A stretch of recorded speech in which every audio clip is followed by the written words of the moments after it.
першы ў свеце фінансавы крызіс адбыўся з-за віруса? Вірус можа быць адказны за першы ў свеце фінансавы крызіс і першую зафіксаваную эканамічную бурбалку.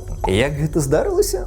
Успомнім тюльпанавую ліхаманку ў Галландыі 17 стагоддзя. Свет з'ехаў з глузду, калі ў Нідэрляндах упершыню з'явіліся тюльпаны. Адна толькі цыбуліна, напрыклад, гатунку Семпер Аўгуст, магла каштаваць як велічэзная сядзіба. Ці па сённяшнім уяўленням цыбуліна была эквівалентам цэны аднаго біткоіна. Гэты гатунак выглядае сапраўды неймаверна. Вогненна-чырвоныя і белыя пялёсткі ствараюць фантастычную прыгажосць, якая можа натхняць праз стагоддзі. Але адно але. Усе гэтыя неймаверныя рыскі, мудрагелістыя вогненныя прамяні на пялёстках тады экзатычных раслін з'явіліся дзякуючы мазаічным вірусам. Вірус ломкі тюльпанаў выклікае хваробу расліны, якая і праяўляецца як парушэнне пігментацыі кветак. Уся гэтая прыгажосць усяго толькі праява віруснай хваробы. На жаль, гэтая хвароба не спыняецца толькі на стракатых пялёстках. Вірус аслабляе расліну. З кожным пакаленнем, з кожнай цыбулінай тюльпан становіцца ніжэй і